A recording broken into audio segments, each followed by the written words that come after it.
오늘 우리 주시는 하나님의 말씀은 미가서 6장 8절 말씀입니다. 구약성경 1296면에 있습니다. 미가서 6장 8절 말씀, 구약성경 1296면에 있습니다.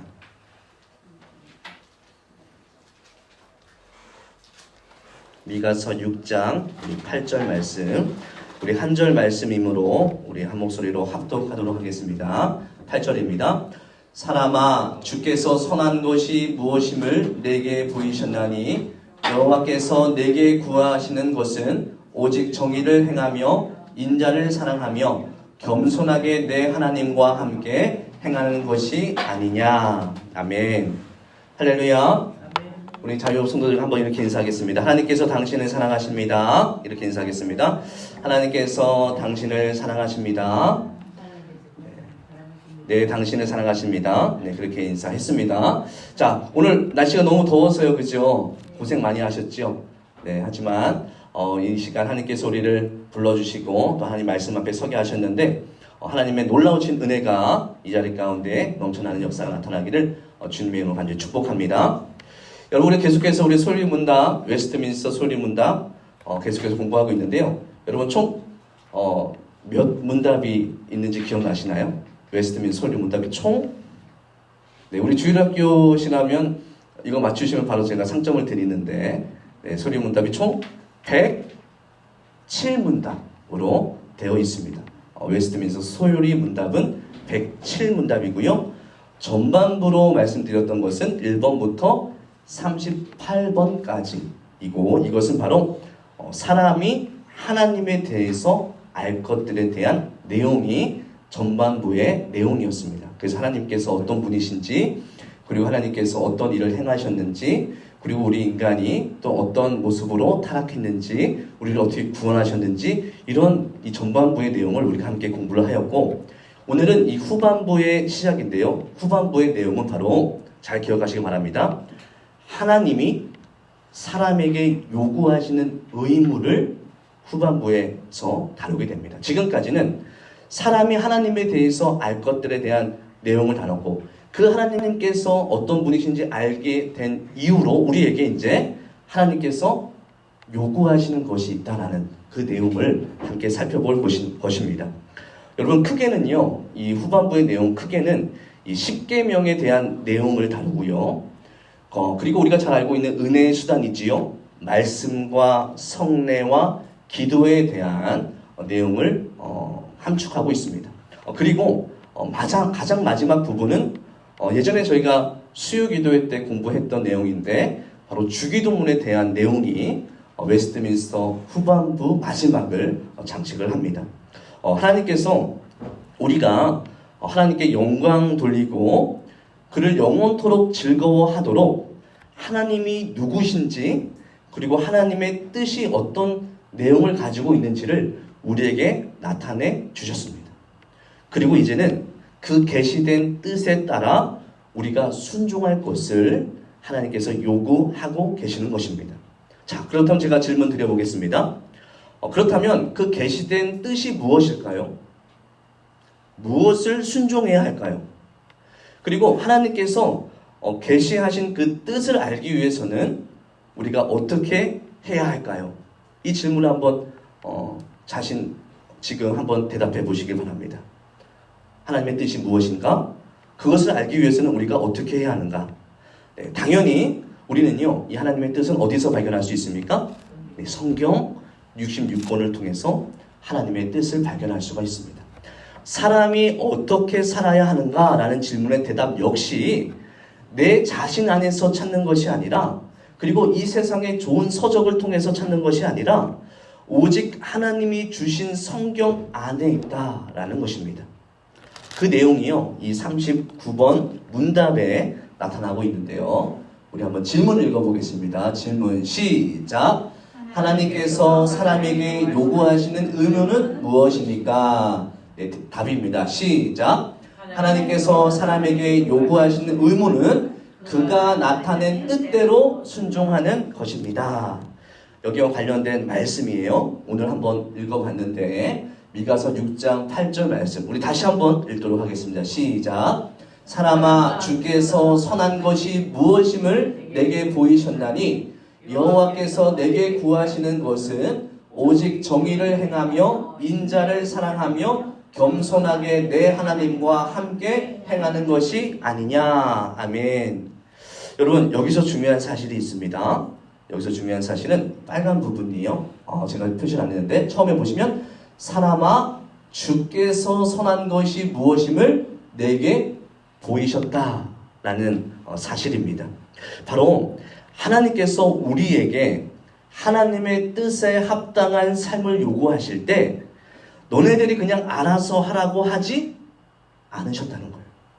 먼저 하나님께서 행하시는 것이 있는데 그것이 바로 하나님께서 먼저 선한 것이 무엇임을 우리에게 보이셨다라는 것입니다. 우리가 앞서 우리 성경에 대한 문답을 공부할 때도 그랬죠. 하나님께서 우리를 인격적인 존재로 삼으시고 하나님이 어떤 분이신지 하나님의 뜻이 무엇인지를 우리에게 말씀해 주셨기 때문에 우리가 그분을 알게 되었다. 그것이 우리에게 은혜요 축복이다라는 사실을 우리가 함께 나누었던 것처럼 바로 오늘도 하나님께서 먼저 선한 것이 무엇임을 우리에게 나타내셨다라는 그 자체가 우리에게 있어서 얼마나 큰 은혜인지 모른다라는 것입니다.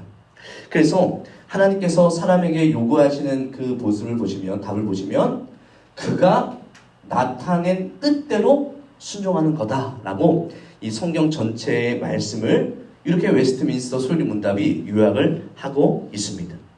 여러분 이것이 우리에게 참 은혜가 되는 것인데요. 제가 얼마 전 CF를 본 적이 있습니다. 한 몇 년 된 것 같은데 그 CF를 보니까 좀 이렇게 재밌게 만든 CF예요. 그 CF에 이 사귀고 있는 커플들이 등장을 합니다. 여자가 남자에게 이런 질문을 하는데요. 어떤 질문이었냐면요. 나 요즘 살찐 것 같아? 라는 질문이에요. 그러니까 이 남자가 이제 막 화면이 바뀌면서 여러 가지 이제 예상되는 그 장면을 상상하는 게 CF에 그대로 나와 있어요. 그러니까 어떻게 대답을 고민하다가 이제 그 예상하는 그 연상의 장면이 바뀌면서 살쪘다고 이야기하니까 그 상대편 여자가 삐집니다. 내가 이렇게 아름다운 모습으로 이야기해야 되는데 왜 당신은 왜 살쪘다고 이야기합니까? 라고 하면서 이렇게 다투는 장면이 또 나오고 그리고 다음 또 상상하는 장면이 나오는데 살 빠졌다라고 이야기하니까 이 여자가 이렇게 대답하는 거예요. 그렇게 나한테 관심이 없냐? 라고 이야기를 하는 거죠. 이렇게 고민하는 그런 광고였습니다. 여러분 이 여자가 정말 원하는 대답 여러분 하실 수 있으시겠습니까? 여자가 정말 원하는 것을 알지 못할 때요 참 고통스러운 거예요. 자, 우리가 믿는 하나님 역시 저 멀리에만 있는 분이시라면 우리의 삶은요 고통의 연속일 것입니다. 그리고 나의 삶과 무관하신 하나님이시라면 사실 우리가 이렇게 나와서 예배할 필요가 없는 거예요. 하지만 하나님께서는 어떻게 하셨습니까? 이 세상을 창조한 하나님께서 우리에게 다가오셔서 속삭이시고 자신의 뜻을 말씀하여 주시고 하나님께서 무엇을 기뻐하시는지를 말씀하시고 그리고 우리에게 무엇을 요구하시는 거예요? 순종을 요구하신다라는 거예요. 여러분 그러므로요 우리가 순종을 하나님께서 순종을 요구하신다는 것은 사실 부담이 아닙니다. 이것은 곧 우리에게 있어서 진정한 자유와 더 큰 기쁨을 누리도록 하시려는 하나님의 목적이 여기에 숨겨져 있다는 것입니다. 하나님께서 우리에게 하나님의 뜻을 나타내 주심으로 그러므로 말미암아 순종의 모습을 요구하신다는 것. 사실 이것이요 이 성경 전체에 드러나 있습니다. 하나님께서 무엇을 통해서 우리에게 하나님의 뜻을 나타내 주셨습니까? 창세부터 성경을 통해서. 성경에서 보시면 하나님께서 언약을 맺으시잖아요. 언약을 통해서 그의 백성들에게 하나님이 어떠한 분이신지를 나타내 보이십니다. 한 번이 아니고요. 계속해서 언약을 통해서 우리에게 말씀하십니다. 에덴 동산에서 마찬가지고요. 아브라함, 신내산, 다윗, 모압 언약, 무지개 언약, 그리고 예수 그리스도의 십자가의 그 새 언약까지 언약을 통해서 그의 백성들에게 하나님이 어떠한 분이신지를 나타내 보이시는 겁니다. 곧 우리를 인격적인 관계로 요구하신다라는 것을 우리에게 말씀하고 있습니다. 그러므로 우리에게 순종을 요구하실 때요, 로봇처럼 대하지 아니하시고 마치 우리를 하나님과 대등한 존재인 것처럼 인격적인 존재로 대해 주신다라는 것입니다. 제 책장에는요, 이 코스모스라는 아주 큰 책이 있습니다. 저도 다 읽어보지 못했는데, 이상하게 그 첫째 아이 우리 온유가 이 코스모스 책에 좀 관심이 있어요. 표지가 마음에 든 것 같습니다. 제 방에 꽂혀 있는데, 이만큼 되는 책입니다. 이 과학책의 아주 유명한 베스트셀러죠. 과학책인데, 그래서 제가 간단하게 이 코스모스에 대해서 설명을 해주면서 이렇게 이야기했습니다. 온유야, 우리는 이 푸른 점 지구에 사는 이 티끌과 같은 존재란다 라고 하면서 책의 내용을 조금 설명해 주었습니다. 그러니까 책상 위에 있는 먼지를 보면서 아빠, 그러면 우리 지구가 이 먼지와 같은 거야? 그리고 이 방이 우주인 거야? 라고 이야기를 하는 거예요. 그렇게 이제 상상을 하니까 이제 온유 이제 마음속에도 그런 생각이 들었다면, 그러면 하나님이 정말 능력이 대단하시겠네 라고 이야기를 하는 거예요. 자, 그러면서 아주 중요한 질문을 했는데요. 그러면 아빠, 하나님께서 전부 다 하나님을 믿도록 만들면 되는 거 아니야? 그렇게 우리 작은 티끌 같은 존재인데, 그리고 하나님 능력이 많으신 분인데 왜 우리를 어떤 사람은 교회 안 다니고 어떤 사람은 교회 다니는 사람으로 만드신 거야? 라는 질문을 하였습니다. 제가 어떤 생각을 하였을까요? 온유가 우리 수요일날 예배를 잘 안 드렸구나 이런 생각을 하였습니다. 속으로 이 웨스트민스터 소리문답을 잘 들었으면 이 대답에 대해서 우리와 같이 대답을 할 수 있을 텐데 라고 생각을 한 거예요. 바로 무엇입니까? 우리를 그냥 로봇으로 만들지 아니하신 이유는 바로 우리를 인격적인 존재로 대해 주시기 때문이다라는 거예요. 지극히 높으신 하나님이 피조물에 불과한 우리에게 다가오시고요, 우리의 고백을 기다리신다는 거예요. 그리고 우리에게 말씀을 건네신다는 거예요. 그리고 우리에게 그 말씀에 순종하는 것을 티끌과 같은 존재 우리에게 순종하기를 하나님께서 원하신다는 거예요. 여러분, 이것이요 우리에게 얼마나 감사의 이유가 되는지 모릅니다. 그리고 제가 온유한테 얘기했습니다. 온유야, 티끌과 같은 존재인 우리를 위해서 하나님이 하나뿐인, 어쩌면 하나밖에 없는 하나님의 전부를 우리에게 주셨어. 그것이 바로 십자가의 사랑이야 라고 온유에게 다시금 복음을 전하게 되었습니다. 여러분, 티끌만도 못한 우리에게 하나님께서 하나님의 놀라운 사랑을 나타내 주셨습니다.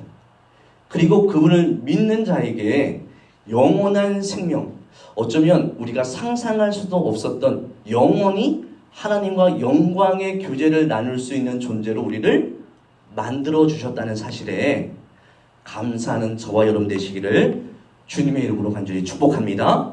여러분, 오늘도요 하나님께서 여러분의 마음속에 다가와 주시고 속삭여 주시고 설득하시고 그 마음에 담대함 주시고 예배를 사모하게 하셔서 티끌과도 같은 존재가 하나님의 영광의 말씀이 선포되는 자리에 나왔다는 사실에 감사하는 저와 여러분 되시기를, 이 시간 되기를 주님의 이름으로 간절히 축복합니다. 그래서 이 40번 문답 계속해서 보겠습니다. 우리 질문 읽겠습니다. 시작. 하나님께서 사람에게 순종의 규칙으로 처음 나타내 보이신 것은 무엇일까요? 자, 답입니다. 시작. 하나님께서 사람에게 그의 순종의 규칙으로서 처음 나타내신 것은 도덕법입니다. 우리가 이 도덕법이라는 말을 많이 들어봤는데 오늘 이 말씀을 통해서 우리가 확실히 알아가는 그런 시간이 되었으면 좋겠습니다. 간단히 말씀드리면요, 이 도덕법이라는 것은 하나님의 뜻이 선언된 것이, 하나님의 뜻이 나타낸 것이 바로 도덕법입니다. 우리가 도덕법을 이야기할 때 우리가 많이 인용하는 말씀이 있습니다. 로마서 2장 14절과 15절인데 우리 다 같이 읽겠습니다. 시작. 율법 없는 이방인이 본성으로 율법의 일을 행할 때에는 이 사람은 율법이 없어도 자기가 자기에게 율법이 되나니 이런 이들은 그 양심이 증거가 되어 그 생각들이 서로 혹은 고발하며 혹은 변명하여 그 마음에 새긴 율법의 행위를 나타내느니라. 아멘. 여러분, 이 사도 바울이 이 로마서 2장에서 밝히는 것은요, 바로 이방인들도 하나님의 법을 소유하고 있으므로 유대인들이 생각하는 것처럼 실제로 많은 차이가 있지 않다라는 의견을 지금 사도 바울이 말씀하고 있습니다. 물론 이방인들은요, 모세의 율법을 가지고 있지는 않지만 본성으로 율법의 일을 행함으로써, 즉 하나님의 법이에요. 이 도덕법으로 인하여 살인과 절도와 간음을 금하고 부모를 공경하기를 따름으로써 자기가 자기 자신에게 율법이 된다라는 것을 이 사도 바울이 밝히고 있습니다. 이 이방인 역시 때때로 어디에 닿아 있다는 거예요? 하나님의 도덕법에 닿아 있음을 보여주는 것입니다. 그리고 이 도덕법이라는 것은 결국 이 성경을 통해서 율법으로 다양하게 표현이 되고요. 그리고 이 도덕법을 매우 압축적으로 요약된 이 규칙이 있는데 이것이 바로 맞습니다. 세 글자, 우리 주일학교식으로 세 글자는 바로 십계명입니다. 도덕법의 내용을 가장 함축적으로 잘 설명하고 있는 것, 그것이 바로 십계명입니다. 즉 여러분, 이 구약의 율법은 이 모두 폐기되었다라고 말하는 것은요, 성경을 편협하게 보는 거예요. 성경을 제대로 보지 못하는 것입니다. 예수님께서는요, 구약의 율법을 없애신 것이 아니고 율법의 완성이 되어 주셨습니다. 율법이 완성이 되어 주심으로 이제 우리는요, 제사를 드리거나 양을 잡거나 절기를 지킬 필요는 없습니다. 폐기가 된 것이 아니라 무엇입니까? 예수님께서 이 모든 것을 대신하여 지켜주심으로 이루신 것입니다. 그러므로 오늘날 우리는요, 그 모든 절기와 제사에 대한 정신과 의미를 우리의 성도의 삶에 적용해야 한다. 율법이 완전히 없어진 것이 아니고요, 이러한 절기와 제사의 정신과 의미를 우리 성도의 삶에 적용해야 한다. 분명히 성도의 삶에 구약의 율법이 영향을 지금 미치고 있다는 것을 반드시 기억해야 합니다. 하지만 특별히 이 모든 예수님이 통해서 우리의 삶 속에 이렇게 완성되어진 제사법과 절기에 관련 것이 있지만 우리에게 오늘도 동일하게 마땅히 순종할 규칙이 있는데 그것은 바로 앞서 말씀드렸듯이 이것은 바로 십계명을 이야기하는 도덕법이라는 사실을 우리에게 말씀하고 있습니다.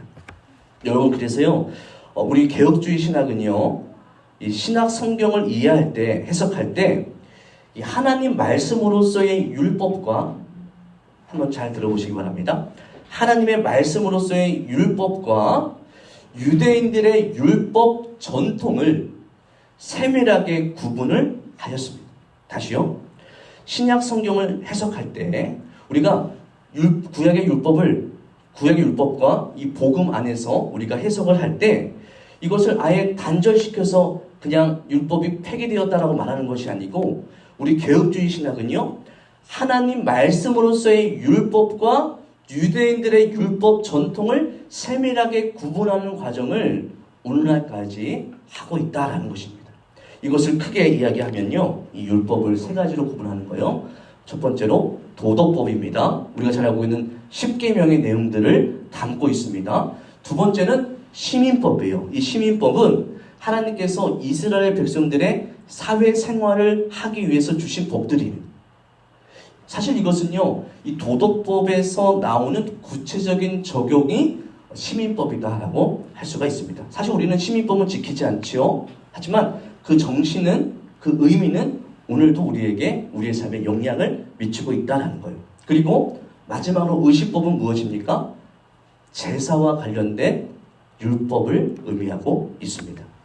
자, 시민법과 의식법은 우리가 이제는 지키지 않지만 누구 때문에요? 예수 그리스도 때문에 이 두 가지는 지키지 않지만 그 정신은 그대로 지키고 있습니다. 예를 들어서 안식일을 지키라라는 그 말씀은 우리가 지금 어떻게 지키고 있습니까? 주일 성수를 하고 있는 거예요. 주일 성수를 통해서 지키고 있고, 감사함으로 하나님께 올려드리는 여러 가지 제물들은 우리가 오늘 11조와 헌금을 통해서 하나님께 올려드리고 있고요. 그래서 이 의식법의 본질과 정신은 오늘날 우리 그리스도인의 예배와 경건 생활의 규범이 되어지는 것입니다.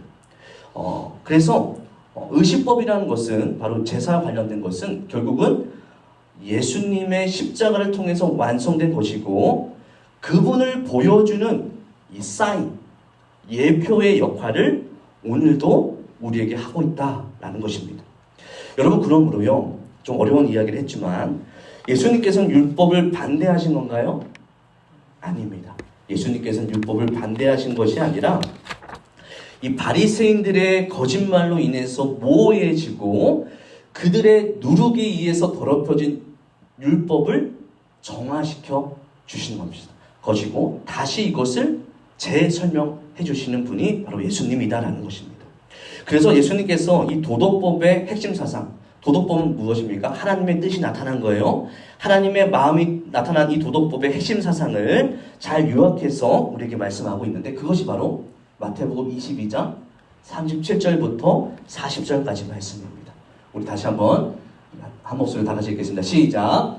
예수께서 이르시되 내 마음을 다하고 목숨을 다하고 뜻을 다하여 주 너의 하나님을 사랑하라 하셨으니 이것이 크고 첫째 되는 계명이요 둘째도 그와 같으니 내 이웃을 내 자신같이 사랑하라 하셨으니 이 두 계명이 온 율법과 선지자의 강령이니라. 아멘. 우리가 다시 한번 이 예수 그리스도가 이 율법에 대해서 다시 한번 우리에게 설명을 해주고 있고, 이것은 결국 하나님께서 하나님 사랑과 이웃 사랑의 이 하나님의 놀라운 뜻을 우리에게 알려주시는데, 그것이 곧 세 글자로 십계명이에요. 십계명에 이 도덕법이 드러나 있습니다. 하나님의 사랑과 이웃 사랑의 말씀이, 그리고 우리에게 나타내신 것이 바로 순종의 규칙으로 오늘날 우리가 마땅히 해야 하는 하나님의 말씀으로 받고 있다라는 것입니다. 그러므로 율법이 지금은 다 폐기되었기 때문에 구약 말씀은 우리랑 아무런 관련이 없다라고 말하는 것은 무엇입니까? 아니에요. 성경을 편협하게 해석하고 성경 전체를 알지 못하는 것입니다. 하나님께서 모든 것을 우리 가운데 보여주시고 그것을 따르게 하시는 이 십계명의 말씀의 요약을 통해서 오늘날 우리 그리스도인들이 이 구약 말씀을 또한 따라가고 율법을 통해서 또한 하나님의 놀라우신 사랑을 이루어가는, 물론 율법의 행위로 우리가 구원을 얻는 것은 아니지만 여전히 하나님께서는 이 도덕법을 통해서 우리를 창조하실 때부터 하나님의 뜻을 나타내 주셨다는 것을 기억하고, 우리 개혁주의 신앙에서 했던 것이지요. 하나님의 말씀인 율법을 우리가 구분해 가는 그 과정 속에서 하나님의 말씀에 순종하는 저와 여러분 되시를 간절히 소망합니다. 여러분, 여기서 한 가지 더 우리가 살펴볼 것이 있는데요. 이 39번 문답을 보시면, 다시 한번 읽겠습니다. 시작. 하나님께서 사람에게 요구하시는 의무는 그가 나타낸 뜻대로 순종하는 것입니다. 여기에서요, 이 사람에게 요구한다라고 했을 때 여기에서 이 사람은 누구를 지칭하고 있는 것인지 한번 생각해 보았으면 좋겠습니다. 하나님께서 사람에게 요구하신다. 여기서 이 사람은요, 이 택한 백성들만 말하는 것이 아닙니다. 하나님께서 도덕법을 주신 것은 모든 인류에게, 모든 사람에게 주신 거예요. 그러므로 이 도덕법은 온 인류에게 주신 것이고 포괄적이고 절대적인 겁니다. 그리고 영영토록 변함이 없는 것을 의미하고 있습니다.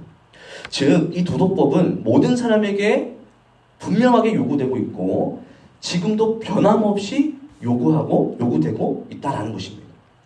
인간의 타락 이후로 이 도덕법에 의해서 의와 생명에 이를 수는 없습니다. 하지만 도덕법은 모든 사람에게 중요한 역할을 하고 있습니다.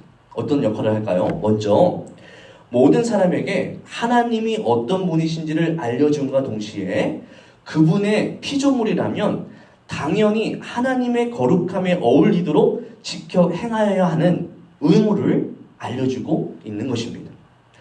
물론 구원받은 우리들은요, 이 도덕법이 우리를 정죄하지는 못합니다. 하지만 오히려 이 도덕법을 통해서 하나님께 더 감사하게 되고요, 우리의 삶의 법칙으로 삼아 주를 따라가는 삶을 살게 한다라는 것입니다. 중요한 것은 하나님이 싫어하는 것을 싫어하게 되고요, 좋아하시는 것을 좋아하게 되는 거듭난 삶을 살아가게 하신다라는 것입니다. 반대로 하나님을 믿지 않는 자들에게 자신이 하나님의 말씀을 듣지 못했다라고 핑계치 못하는, 하나님께서 거듭나지 않은 자들에게 이 도덕법을 통해서 이 일들을 행하신다라는 것을 우리가 성경을 통해서 우리가 알 수 있다라는 것입니다. 오늘 말씀의 결론입니다. 하나님께서는 친히 우리에게 그분의 뜻을 나타내시고요, 도덕법을 우리의 순종의 규칙으로 주셨습니다. 이것은 어쩌면 하나님께서 우리 보고 이렇게 말씀하시는 거예요. 나의 백성들아, 우리가 서로 사랑하자라고 말씀하시는 부르심입니다. 진정한 사랑의 특징인 마음으로 기꺼이 드리는 것, 여러분 그것이 순종이고요, 그 순종을 우리에게 요구하고 계신다라는 것입니다. 하나님이 직접 하나님께서 무엇을 원하시는지를 나타내심으로 통하여 너희가 나를 사랑하라고 요구하십니다. 여러분 그것이 사실 십계명이에요. 하나님에 대한 사랑과 이웃 사랑에 대한 요약이 십계명이기 때문입니다. 우리가 그 하나님의 말씀을요, 다음 시간에 십계명 우리가 차근차근 공부할 것이고요, 우리가 이 공부를 하기 전에 오늘 우리에게 자신의 모든 것을 나타내 주시는 도덕법을 주시는 그 하나님 아버지의 마음을 헤아리는 저와 여러분 되시길 간절히 소망합니다. 하나님께서 성경 전체를 통해서 우리에게 늘 하시는 말씀이에요. 돌아오라, 돌아오라, 돌아오라 말씀하십니다. 내가 너를 인격적인 존재로 부르고 내가 너를 사랑한다, 사랑한다. 언약을 맺으시면서 나의 거룩함을 드러내 보이시고 너희도 거룩한 자로 나와 함께 나와 교제하자. 사랑의 관계를 유지하자. 이 언약 속에서 하나님의 놀라운 성품으로 변화되는 너의 모습을 통해서 우리가 진정한 행복을 누리자라고 하나님께서 말씀하고 계십니다. 우리가 이 하나님의 일을 행할 때도 이런 하나님의 마음을 우리가 깨닫기를 간절히 소망합니다. 우리가 사랑해서 예배하시기를 간절히 소망합니다. 우리의 형식과 의무로 통해서 이거 피곤하지만 그래 하나님께 나와서 무조건 해야지, 내 직분 때문에 해야지, 이러한 부담감으로 나온 것이 아니고요, 우리가 하나님을 사랑해서 나오시기를 간절히 소망합니다. 그것은 바로 우리가 우리 자신의 안에서 사랑을 발견한 것이 아니고 언약의 하나님, 이미 우리에게 그 사랑을 보여주신 하나님 때문에, 그 하나님의 사랑을 깨달았기 때문에, 보여주셨기 때문에 우리가 사랑하기 때문에 예배할 수 있다는 사실에 감사하는 우리가 되기를 간절히 소망합니다. 찬양도 마찬가지입니다. 사랑해서 찬양하게 되시기를 간절히 소망합니다. 사랑해서 봉사하시기를 간절히 소망합니다. 하나님을 사랑해서 우리가 성도 간의 교제를 하는 성도의 삶이 되기를 주님으로 간절히 소망합니다. 여러분 이것이 바로 우리의 순종의 시작이라는 사실을 깨닫고 하나님을 더욱더 사랑하고 그리고 그 사랑으로 인하여 우리 이웃을 사랑하는 우리 가나안교회 온 성도가 되기를 주님의 이름으로 간절히 소망합니다.